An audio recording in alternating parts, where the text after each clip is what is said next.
Hey guys, this is Manish और आप देख रहे हैं स्टडी प्लैनेट। आज हम बात करने वाले हैं काफ़ी इंपॉर्टेंट टॉपिक के बारे में। ग्रेजुएशन और मास्टर्स दोनों में कई बार रिपीट होता है और ग्रेजुएशन के तो ऑलमोस्ट हर एक सेमेस्टर में इस टॉपिक की बात की जाती है। टॉपिक का नाम है ग्लोबलाइजेशन। हालांकि ग्लोबलाइजेशन के ऊपर मैं ऑलरेडी डिटेल में 2 पार्ट्स की वीडियोज़ बना चुका हूँ, जिसके अंदर हमने बात की थी कि ग्लोबलाइजेशन होता क्या है, इसका कंसेप्ट क्या है, इसके कॉजेज़ क्या हैं और इसके डायमेंशंस की हमने बात की थी। पॉलिटिकल और इकोनॉमिक डायमेंशन क्या होता है और इसके साथ साथ इंडिया के अंदर ग्लोबलाइजेशन कैसे आया, इसके नेगेटिव इम्पैक्ट क्या थे और इसके पॉजिटिव इम्पैक्ट क्या थे। ये सारी बातें मैं ऑलरेडी फर्स्ट और सेकंड पार्ट की वीडियो में इसके बना चुका हूँ, जिसका लिंक आपको डिस्क्रिप्शन में मिल जाएगा। लेकिन ग्रेजुएशन एग्जाम्स के अंदर इसके ऊपर बहुत सारे क्वेश्चंस और भी ज़्यादा घुमा फिरा के पूछे जा रहे हैं, जैसे कि टेक्नोलॉजिकल एस्पेक्ट क्या है ग्लोबलाइजेशन का, या फिर कल्चरल डायमेंशन बताइए ग्लोबलाइजेशन का, या इसके अलावा ग्लोबलाइजेशन का फार्मर्स के ऊपर क्या इम्पैक्ट पड़ने वाला है, या ग्लोबलाइजेशन का महिलाओं के ऊपर मतलब विमेंस के ऊपर क्या इम्पैक्ट पड़ने वाला है। तो ये सारी बातें हम डिटेल में पढ़ने वाले इस वीडियो के अंदर। तो आइए शुरू करते हैं। सबसे पहले एक बार आपको ब्रीफ में इसका छोटा सा इंट्रोडक्शन दे देता हूँ। ग्लोबलाइजेशन की बहुत सिंपल सी डेफिनेशन और उसका जो है मीनिंग है कि इसका मतलब होता है कि किसी भी दुनिया के एक देश की इकोनॉमी, उसका कल्चर, उसके आइडियाज़, उसके पीपल, उसकी कमोडिटीज़, गुड्स एंड सर्विसेज, ये सभी चीज़ें दुनिया के बाकी सभी देशों की इकोनॉमीज़, कल्चर और उनके आइडियाज़, पीपल के साथ मिक्सअप करना, इसको हम ग्लोबलाइजेशन बोलते हैं। मतलब it is basically deal with the concept of flow. तो फ्लो होता रहता है इन सभी चीज़ों का एक देश से दुनिया के बाकी सभी देशों के अंदर, उसको हम ग्लोबलाइजेशन बोलते हैं। और इसके अलग अलग कॉजेज़ होते हैं। डिटेल में जानने के लिए आप वीडियो मेरी देख सकते हैं। यहाँ पर हम बात करते हैं सबसे पहले कि ग्लोबलाइजेशन का कल्चरल डायमेंशन क्या है। तो सबसे पहले इसमें हम समझते हैं कि कल्चर क्या होता है। कल्चर बेसिकली संस्कृति है।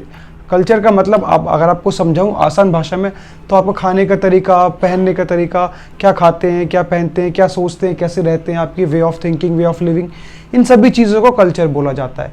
तो ग्लोबलाइजेशन का इन सब के ऊपर क्या प्रभाव पड़ता है उसके बारे में हम बात करने वाले हैं। तो यहाँ पर बेसिकली मतलब ये है कि दुनिया के अलग अलग कल्चर्स का एक साथ मिलना, इसको हम कल्चरल होमोजेनिटी के नाम से भी समझ सकते हैं। यहाँ पर होता क्या है, जो कल्चरल इम्पैक्ट होता है ग्लोबलाइजेशन का, इससे दुनिया के जितने भी स्ट्रॉन्ग कल्चर्स हैं वो दुनिया के सभी पार्ट्स में फैल जाते हैं। किसी भी देश का स्ट्रॉन्ग कल्चर हो सकता है, जैसे हम बात करते हैं यहाँ पर फूड की अगर हम बात करें तो मैकडी, डोमिनोज और KFC, इन्होंने जो है दुनिया के जो खान पान का तरीका है, जो फूड का लाइफस्टाइल है, उसको चेंज करने की कोशिश की है। और इसके अलावा ब्लू जींस की हम बात करें, जो एक अमेरिकन कल्चर को रिप्रेजेंट करता है, उसने भी काफ़ी हद तक दुनिया के कल्चर को प्रभावित करने की कोशिश की है। और इसके अलावा Hollywood movies, western culture, western dance, इनसे भी लोगों के थॉट प्रोसेस पे, उनके सोचने की क्षमता पे भी काफ़ी ज़्यादा फ़र्क पड़ा है। इसके अलावा इंडियन कल्चर भी बहुत सारा है जो कि बहुत डोमिनेट है और जो दुनिया के बाकी हिस्सों में फेमस है, जैसे कि इंडिया का योगा। तो योगा का एक कल्चर ऐसा है जो पूरी दुनिया उसको फॉलो करती है। तो कल्चरल ग्लोबलाइजेशन का बहुत सिंपल सा मतलब है कि दुनिया के किसी भी देश का कोई भी एक कल्चर अगर वो स्ट्रॉन्ग है तो उसको दुनिया में फैलने से कोई भी नहीं रोक सकता है। हालांकि इसके कई बार नेगेटिव इम्पैक्ट भी देखने को मिलते हैं। ये क्या करता है कि वेस्टर्न कल्चर जो है दूसरे देशों का कल्चर को डोमिनेट करने की कोशिश करता है ना। यहाँ पर हम समझ भी सकते हैं उसका नुकसान क्या होता है। नुकसान होता है जो उस देश का ओरिजिनल कल्चर होता है वो लॉस्ट हो जाता है और वेस्टर्न कल्चर आके उसकी जगह ले लेता है। एग्जाम्पल के तौर पे आपको अगर समझाऊं आसान भाषा में, तो आप समझेंगे कि अगर इंडिया के अंदर जो भी पार्टीज़ होती हैं या कोई भी स्पेशल ओकेजन्स होते हैं, वहाँ पर लोग जो है पूड़ी सब्ज़ी खाना इतना प्रेफर नहीं करेंगे, जो कि इंडिया का ट्रेडिशनल फूड है। तो as compare to Domino's, McD या पिज़्ज़ा वगैरह खाना ज़्यादा पसंद करते हैं लोग। लेकिन जो है अपनी ट्रेडिशनल जो कल्चर है वो धीरे धीरे क्या होता है, लॉस्ट होता रहता है। ब्लू जीन्स लोग ज़्यादा पहनना पसंद करते हैं बजाय कि खादी कुर्ते के। तो ये है कल्चरल ग्लोबलाइजेशन। अब हम बात करते हैं technological dimension of the globalisation की। तो टेक्नोलॉजिकल डायमेंशन की बात करें तो ये सबसे इम्पॉर्टेंट कॉज के रूप में भी हम समझ सकते हैं कि सबसे ही ज़्यादा इम्पॉर्टेंट कॉज है ग्लोबलाइजेशन का। क्योंकि अगर टेक्नोलॉजिकल डायमेंशन नहीं होता तो ग्लोबलाइजेशन शायद इतने ज़्यादा एक्सट्रीम लेवल पर नहीं बढ़ पाता। यहाँ पर टेक्नोलॉजिकल डायमेंशन का मतलब क्या है उसको हम समझ सकते हैं। यहाँ पर जब से दुनिया के अंदर fast means of communication, fast means of transportation और fast means of science and technology का डेवलपमेंट हुआ है, तभी से ग्लोबलाइजेशन और ज़्यादा ग्रो करता गया है। यहाँ पर मतलब आपको समझाता हूँ क्या है इस चीज़ का। क्योंकि जब से दुनिया के अंदर सेलफोन्स आने शुरू हुए हैं, या हम बात करें मोस्ट प्रोबेबली कंप्यूटर्स आना शुरू हुए हैं, और मोस्ट इम्पॉर्टेंटली जब से इंटरनेट आना शुरू हुआ है या फिर सोशल मीडिया प्लेटफॉर्म्स आने शुरू हुए हैं, इससे क्या हुआ, दुनिया के लोगों की कनेक्टिविटी बहुत ज़्यादा ईजी हो गई है। आप दुनिया के किसी भी हिस्से में बैठकर टेक्नोलॉजिकल डायमेंशन का फ़ायदा उठाते हुए दुनिया के किसी भी दूसरे कोने से जुड़ सकते हैं।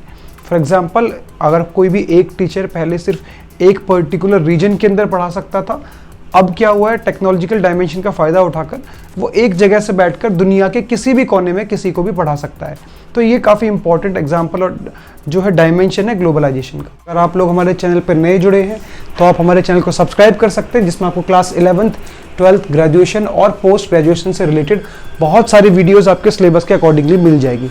तो आप जिस भी सेमेस्टर में पढ़ते हैं, जिस भी क्लास में हैं, आप मेरे चैनल पर जाइए, उसकी प्लेलिस्ट को चेक कीजिए। मैंने अलग अलग सेमेस्टर्स के हिसाब से वीडियोस बना रखी हैं, उस प्लेलिस्ट पे चेक करके आप अपने सिलेबस के अकॉर्डिंगली पढ़ सकते हैं।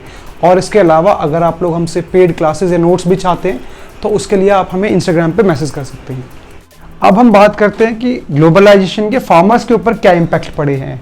तो ग्लोबलाइजेशन के फार्मर्स के ऊपर नेगेटिव और पॉजिटिव एस्पेक्ट दोनों हैं। तो सबसे पहले बात करें तो जब से ग्लोबलाइजेशन आया है तब से खेतीबाड़ी करने के तौर तरीके में बहुत सारे बदलाव देखने को मिले हैं। मतलब नई नई रिसर्च एंड डेवलपमेंट प्लस नई नई मॉडर्न टेक्निक्स का इस्तेमाल होने लगा है एग्रीकल्चर सेक्टर के अंदर। और इसके अलावा हम देखें like pesticides, chemical fertilisers, insecticides, बहुत सारी चीज़ें आ गई हैं, बहुत सारी सीड्स आ गई हैं एग्रीकल्चर और कमर्शियल जो फार्मिंग से उसको बढ़ाने के लिए। तो इसके इंट्रोडक्शन से क्या हुआ है, एक तो तौर तरीका बदला है, इसके साथ साथ जो उनकी प्रोडक्टिविटी है, जो ग्रोथ रेट है, वो भी काफ़ी ज़्यादा पहले से बड़ा है। और इसके अलावा और भी बहुत सारे बेनिफिट्स उनको मिले हैं। सबसे बड़ी बात तो इंडियन फार्मर्स के लिए पूरी मार्केट ओपन हो गई है कि वो पूरी दुनिया में या देश के किसी भी हिस्से में जाके अपनी क्रॉप्स को, अपनी प्रोडक्शन को बेच सकते हैं। और उसके अलावा कमर्शियल, उसके अंदर भी कमर्शियल फार्मिंग के अंदर भी बहुत ज़्यादा ग्रोथ देखने को मिली है, क्योंकि भारत एक काफ़ी बड़ा मेजर एक्सपोर्टर है कॉफ़ी का, टी का, जूट का, अलग अलग स्पाइसेस का। तो इससे भी इंडियन एग्रीकल्चर को काफ़ी ज़्यादा फ़ायदा देखने को मिला है। और उसके अलावा हम बात करें तो एग्रीकल्चर के अंदर फूड प्रोसेसिंग इंडस्ट्रीज़ भी काफ़ी ज़्यादा ग्रोथ हुई हैं, जिससे कि बहुत सारे लोगों को, खेतीबाड़ी से जुड़े हुए लोगों को रोज़गार के मौके देखने को मिले हैं। सिर्फ पॉजिटिव इम्पैक्ट नहीं है, बहुत सारे नेगेटिव इम्पैक्ट भी देखने को मिले हैं, क्योंकि ग्लोबलाइजेशन का जो फ़ायदा है वो फार्मर्स पूरी तरीके से नहीं उठा पाते, क्योंकि due to lack of education, due to lack of proper knowledge. तो इन सभी जानकारियों की कमियों की वजह से जो फार्मर्स हैं उनको इतना ज़्यादा फ़ायदा नहीं हो पाता है ग्लोबलाइजेशन का। लेकिन जो बड़े मार्केट प्लेयर्स हैं, जो बिजनेसमैन्स हैं, वो इन चीज़ों का फ़ायदा काफ़ी बेहतर से उठा सकते हैं, जिससे कि उनको तो काफ़ी प्रॉफिट होता है, लेकिन फार्मर्स की हालत पहले की तरह ख़राब रहती है। तो नेगेटिव इम्पैक्ट है। प्लस जब से मॉडर्न टेक्निक्स आई हैं एग्रीकल्चर सेक्टर के अंदर, तब से ह्यूमन पावर की जो ज़रूरत है कम हो गई है, जिससे बेरोज़गारी भी थोड़ी ज़्यादा बढ़ गई है खेतीबाड़ी के अंदर। और उसके अलावा बात करें तो लोग जो हैं, फार्मर्स जो हैं, कई बार सुसाइड के केसेस भी सामने देखने को मिलते हैं, क्योंकि जो सीड्स वगैरह होती हैं काफ़ी महंगी होती हैं, उनको ख़रीदने के लिए बाज़ार से जो फार्मर्स है कई बार क्या करते हैं, डेप्ट लेते हैं, कर्जा भी लेते हैं। बाद में कई बार ऐसा होता है कि जब भी उनकी कर्जा लेने के बाद अगर उनका जो मॉनसून फेलियर हो गया या किसी भी रीज़न की वजह से उनकी जो प्रोडक्शन है या जो खेती बाड़ी है फेल हो गई क्रॉप, तो उसकी वजह से जो फार्मर्स है वो ट्रैप में काफ़ी फंस जाते हैं, मतलब कर्ज जाल में काफ़ी फंस जाते हैं, और फाइनली बहुत सारे सुसाइड के केसेस देखने को मिलते हैं भारत के अंदर। अब हम आखिरी में बात करेंगे कि ग्लोबलाइजेशन के आने के बाद महिलाओं के ऊपर क्या इम्पैक्ट पड़े हैं, मतलब विमेंस के ऊपर क्या इम्पैक्ट पड़े हैं ग्लोबलाइजेशन के। तो इसके भी नेगेटिव और पॉजिटिव एस्पेक्ट दोनों हैं।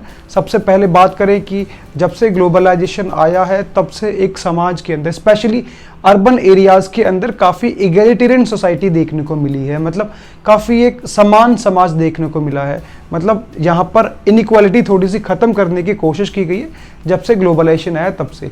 और इसके अलावा जितनी भी एजुकेटेड और स्किल्ड विमेंस होती हैं उनके लिए एम्प्लॉयमेंट की अपॉर्चुनिटीज़ बहुत सारी बढ़ गई हैं। लाइक बहुत सारे जो MNCs हैं, मल्टीनेशनल कंपनीज़ हैं, उनके अंदर वर्कर्स की डिमांड होती है, और अगर जो विमेंस हैं वो एजुकेटेड हैं, स्किल्ड हैं, तो उनके पास काबिलियत है, तो उनको बहुत सारे मौके देखने को मिलते हैं कि वो अपने आप को, जो उनकी पोटेंशियल्स हैं, जो उनके स्किल्स और टैलेंट्स हैं, उसको डेवलप कर सकती हैं और अलग अलग स्किल्स पे जॉब कर सकती हैं। और इसके साथ साथ जब से कल्चरल एक्सचेंज और माइग्रेशन काफ़ी ज़्यादा ईजी हुआ है लोगों का एक देश से दूसरे देश में आने जाने का, तो तब से ना सिर्फ जो विमेंस है वो सिर्फ देश तक ही सीमित नहीं है, बल्कि विदेश में जाकर भी बड़ी बड़ी MNCs के अंदर, मल्टीनेशनल कंपनीज के अंदर भी अपने रोल को, अपनी नॉलेज को कंट्रीब्यूट कर सकती हैं और अपने आप को डेवलप कर सकती हैं। तो ग्लोबलाइजेशन का काफ़ी ज़्यादा फ़ायदा हुआ है विमेंस इमेंसिपेशन के अंदर। और नेगेटिव इम्पैक्ट की बात करें तो वो भी काफ़ी इंपॉर्टेंट है कि जब से जो है ग्लोबलाइजेशन आया है, विमेंस जो है घर से बाहर और जो है अलग अलग इंटरनेशनल प्लेटफॉर्म्स पर जॉब्स करने के लिए जाती हैं, तो वहाँ पर उनके साथ उनके अधिकारों का उल्लंघन देखने को भी मिलता है कई बार हमें। और इसके साथ साथ जो उनकी सैलरी का डिफ्रेंसिएशन भी दिखता है कि जो मेंस हैं उनको ज़्यादा प्रिविलेज पोजीशंस पर प्रमोट किया जाता है एज़ कम्पेयर टू विमेंस। और इसके साथ साथ एक बहुत कॉमन प्रॉब्लम भी सबके सामने है, वो है sexual harassment at the work place. तो जहाँ पर भी विमेंस कामकाज करती हैं उनकी सेफ्टी को लेकर एक सबसे बड़ा इशू है, जिसके ऊपर ग्लोबलाइजेशन के अंदर इतना ज़्यादा जोर नहीं दिया गया है। तो ये सारा टॉपिक था ग्लोबलाइजेशन और उसके अलग अलग इम्पैक्ट्स। तो अगर आपको वीडियो इन्फॉर्मेटिव लगी हो तो आप ज़्यादा से ज़्यादा इसको शेयर कर सकते हैं और चैनल को सब्सक्राइब कर सकते हैं। Thank you so much for watching.